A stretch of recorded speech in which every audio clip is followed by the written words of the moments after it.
monsieur le docteur Ben Hamada, qui est un ami et en plus que je trouve très dynamique pour œuvrer dans le cadre de l'association des privés ophtalmologistes d'Algérie. Alors évidemment, je vais vous dire que moi, il ne me reste pas beaucoup à dire, mais vous avez vu, nous les ophtalmos, et c'est dommage pour les gens qui partent parce qu'ils vont rater pas mal de choses.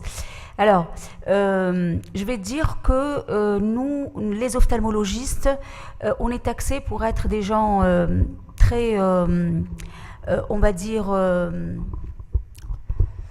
hautains. Parce que pourquoi ? Eh bien, on n'a pas le temps d'aller manger à midi quand tous nos collègues se retrouvent au restaurant de l'hôpital.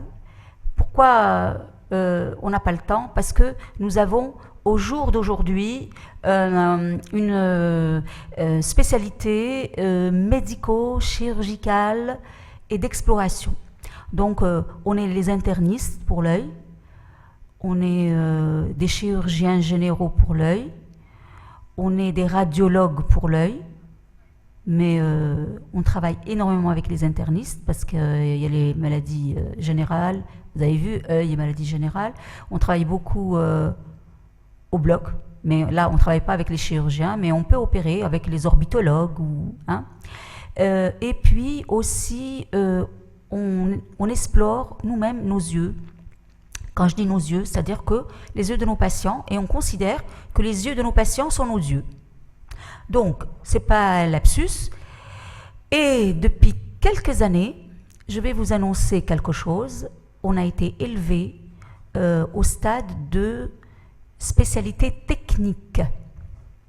C'est-à-dire que nous, on n'est plus une spécialité, mais non, toujours une spécialité médico-chirurgicale et d'exploration, mais on est une spécialité technique. Qu'est-ce que ça veut dire, spécialité technique ?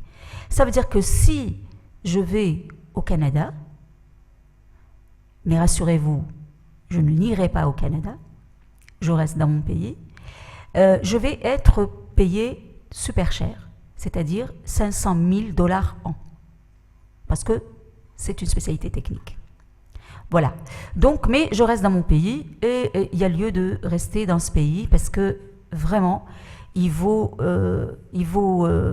sa valeur et tant mieux, il y a une jeunesse et la jeunesse, nous, on lui fait confiance. La preuve, je ne suis pas venue seule, je suis venue avec mon équipe. Professeur Garout, c'est mon adjoint et on est tous les deux donc responsables du service d'ophtalmologie de l'HCA. Et vous avez vu, on est entouré de ces jeunes, c'est-à-dire le docteur Abebsa, c'est notre Benjamin, c'est mon résident préféré. Et je trouve qu'il a très bien présenté. Ensuite, mes assistants, pas des moindres, le docteur Hamoudi, qui a beaucoup d'avenir, et le docteur Farah, qui est un autre assistant et qui a beaucoup d'avenir, et le docteur Kamesh, qui est mon bras gauche, quand je sais que mon bras droit, c'est professeur Garout. Après, vous allez remarquer qu'il y a docteur Sambella, je ne sais pas où il est. Voilà, merci monsieur Sambella, c'est un de mes résidents aussi préférés, parce que j'ai beaucoup de préférés dans le service. Il nous vient du Congo, et donc on est en train de le former pour le Congo, et donc ça sera un peu un bout d'Algérie au Congo, n'est-ce pas ?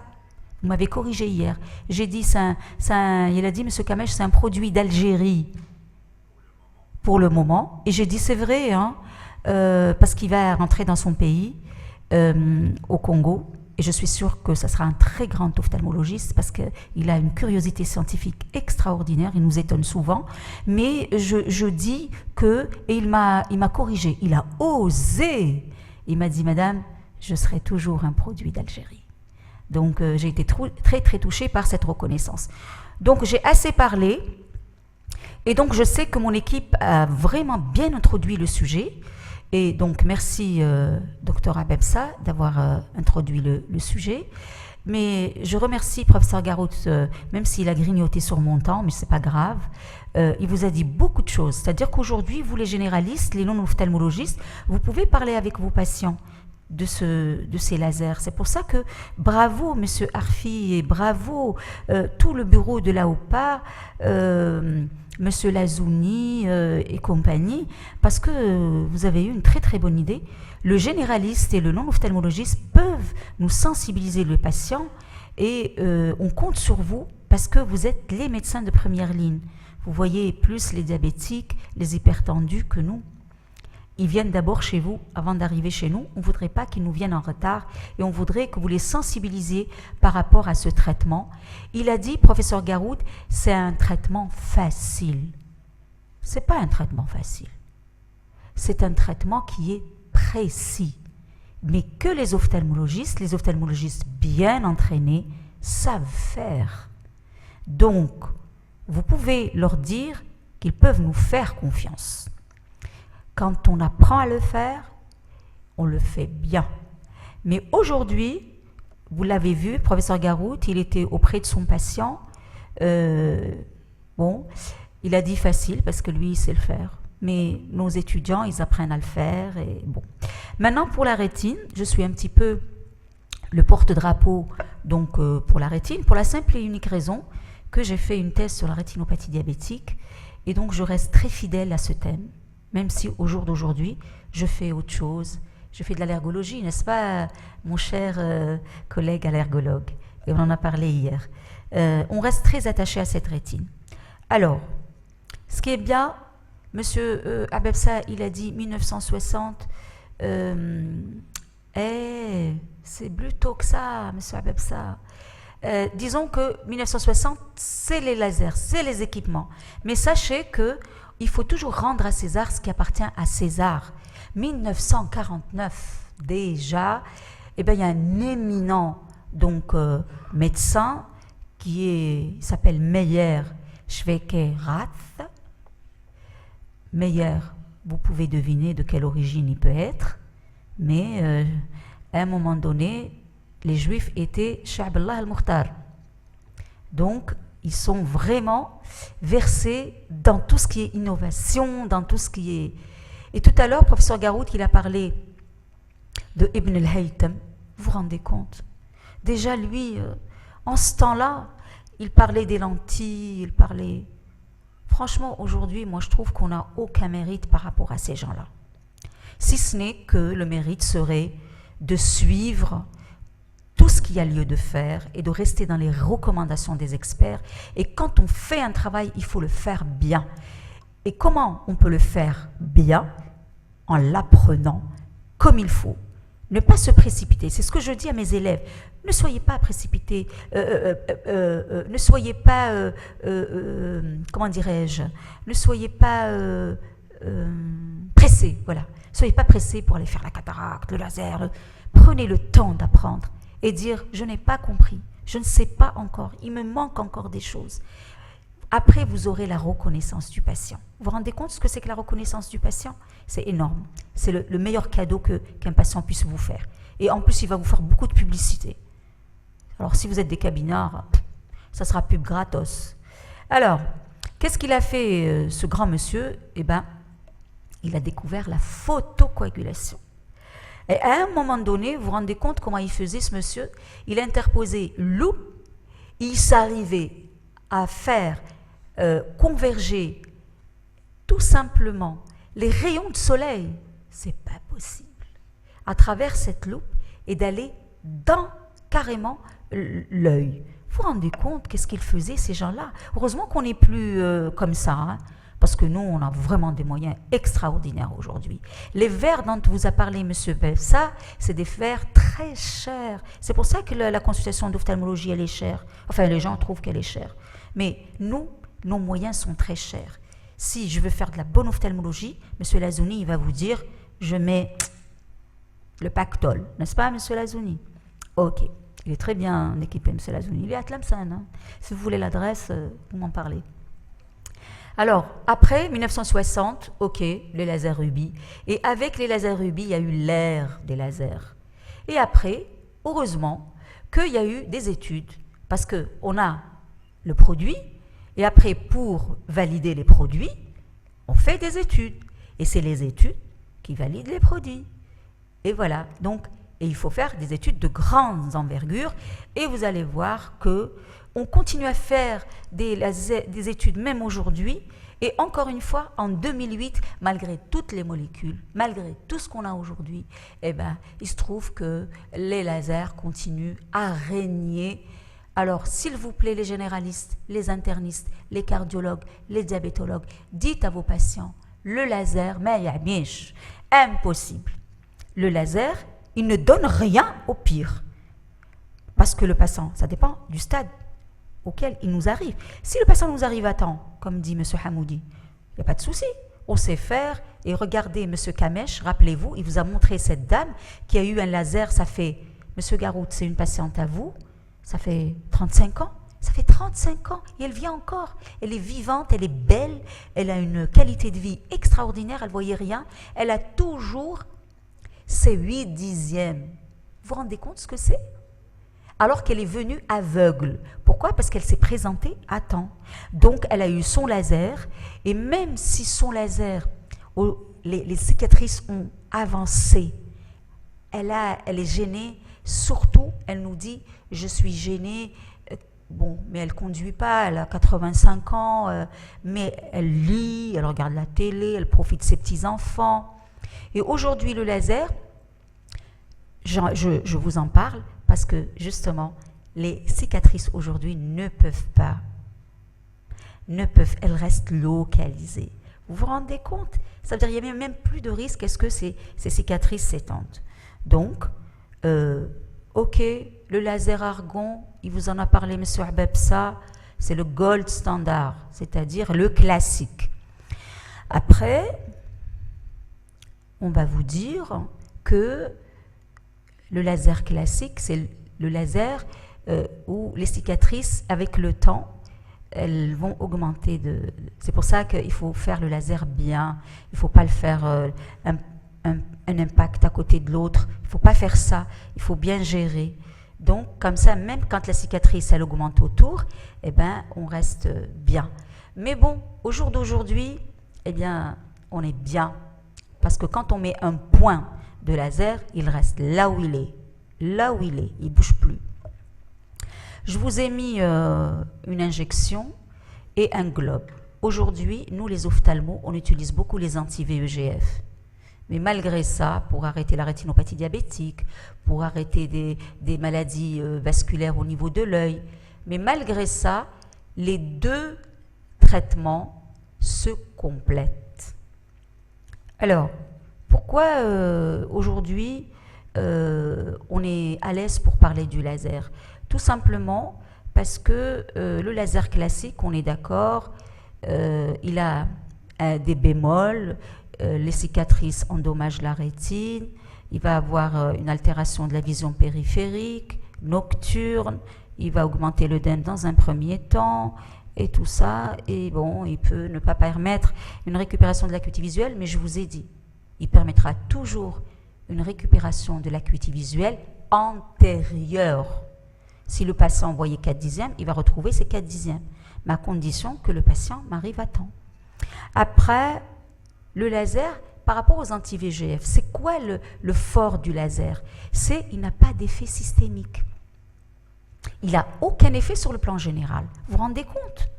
Alors que quand vous mettez un anti-VEGF, vous pouvez déglinguer son HTA. C'est dommage que le cardiologue il est parti, mais j'ai bien discuté avec lui. Vous pouvez déglinguer son HTA et après il vous fait un AVC. Et il vous dit, Chofi,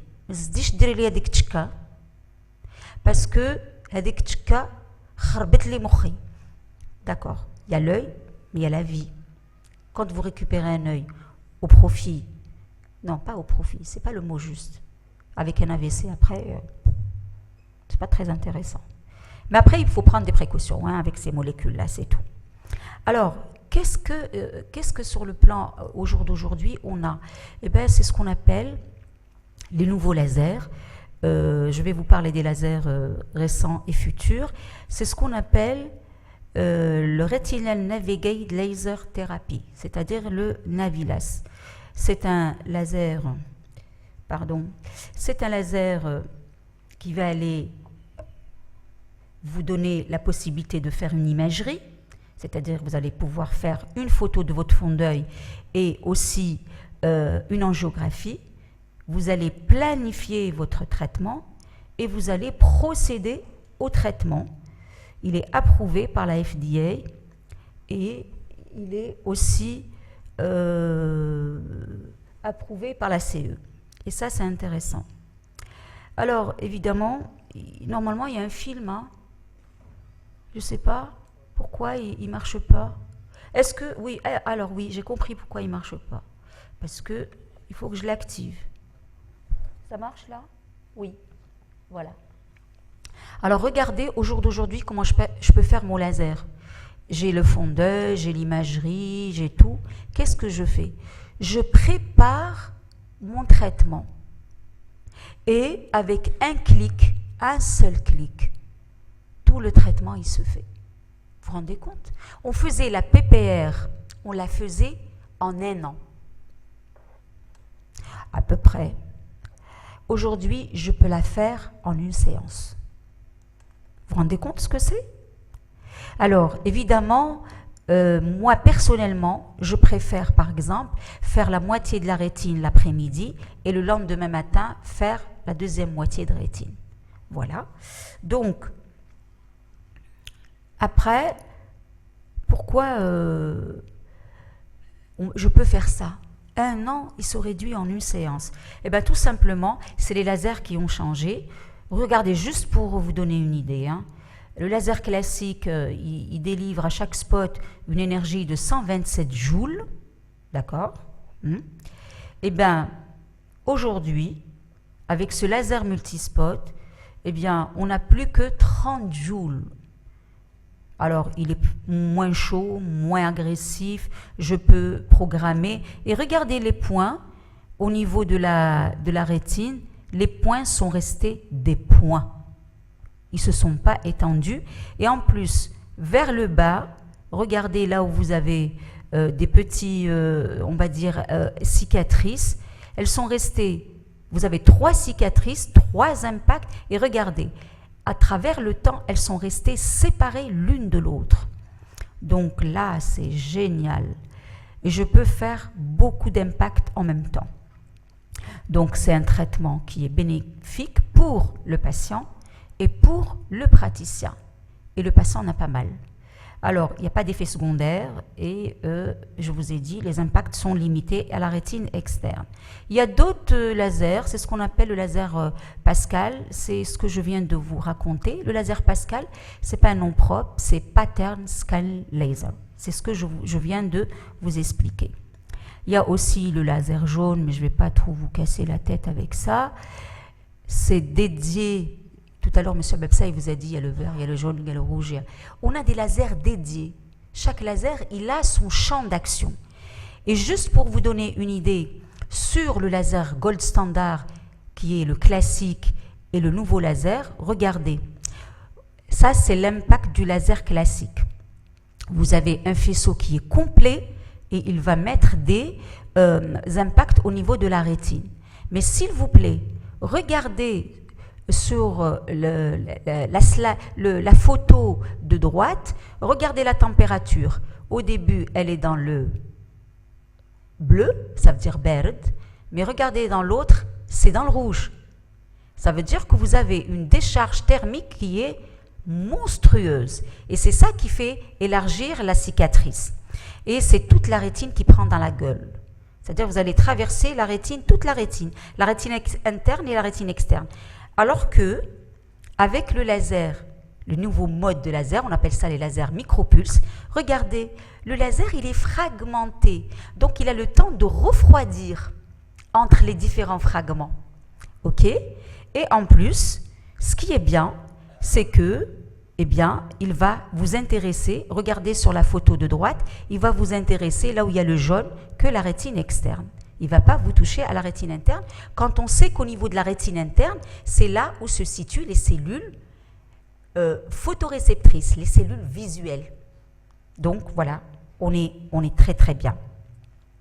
Donc je passe là, parce que ça c'est des plaques dont j'en ai parlé pour les ophtalmos, parce que je vous ai dit, chaque laser est dédié à un type de... Voilà. Aussi, on parle aujourd'hui de la Selective Retinal Therapy. Tout à l'heure, M. Habebsa, il vous a parlé de la SLT. Moi, je vais vous parler de la SRT. Donc, rétine et glaucome, et voilà. Donc, je vais pas m'attarder. Je vais vous dire pourquoi. Parce qu'au jour d'aujourd'hui, il y a mieux. L'équivalent de la SLT pour le glaucome, donc sélectif, c'est le 2RT. Alors, le 2RT, je vais tout simplement me corriger tout de suite parce que c'est les experts qui ont corrigé. Ce n'est pas moi, je n'ai pas cette prétention. Au début, on a commencé, donc c'était un laser qui existe qu'en Australie et en Angleterre, parce que les anglo-saxons, ils sont très intelligents. Voilà, donc j'espère qu'on va suivre derrière eux. Ils ont corrigé. Au début, ils parlaient de Retina Regeneration Therapy, c'est-à-dire je sais régénérer une rétine. Aujourd'hui, non, je ne sais pas la régénérer, je sais la rajeunir. C'est plus juste parce qu'il n'y a que B qui peut régénérer quelque chose. Donc, nous, on sait rajeunir. Alors, avec ce nouveau traitement laser, qu'est-ce qu'on fait? Eh bien, on va traiter, mais en plus, on va stimuler des sécrétions. Et ces sécrétions-là vont travailler pour nous, vont nous donner des femmes de ménage de la rétine. Ils vont nous livrer des femmes de ménage pour nous nettoyer la rétine. On appelle ça les MMP, les méthylmétalloprotéases. Ce sont des enzymes de nettoyage de la membrane de Bruch. C'est là où la rétine est nettoyée. Donc non seulement il va me donner un impact, mais en plus il va me stimuler une sécrétion. Le ménage est fait et donc il y a un rajeunissement de tout le mécanisme de transport de la rétine. Donc il n'y a plus de déchets qui stagnent dans la rétine. Et c'est ça qui est bien. Le futur, c'est ça. Et je vais vous dire, on sait tout ça grâce à qui? Grâce à des gens comme ce monsieur. Vous vous rendez compte, c'est un Australien. Eh bien, il a été faire quoi? On a énucléé, on a enlevé un œil d'une patiente qui a présenté un cancer de l'œil. Donc son œil, il devait partir pour protéger sa vie. Il a fait des impacts sur elle avant, et donc il a été regardé avec les anapathes. Ils ont autopsié l'œil, donc d'un vivant, mais c'est génial. Et donc ils ont vu que finalement tout est vrai, et au jour d'aujourd'hui, comme dirait un de mes élèves préférés, on va profiter pour avoir des sécrétions et regarder comment est-ce qu'on peut tout simplement prendre des gens à temps. La première photo, c'est des photos où il y a beaucoup de points blancs. Ce n'est pas les mêmes points blancs que M. Hamoudi. M. Hamoudi, il vous a montré des points blancs comme du coton posés sur la rétine. Et cela, ils dépendent de l'HTA. Moi, je vous montre des points blancs qui sont très profonds.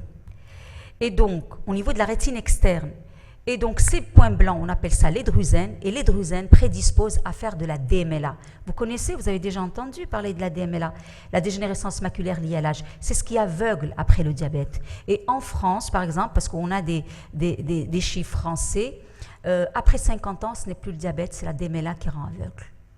Avant la cinquantaine, c'est le diabète.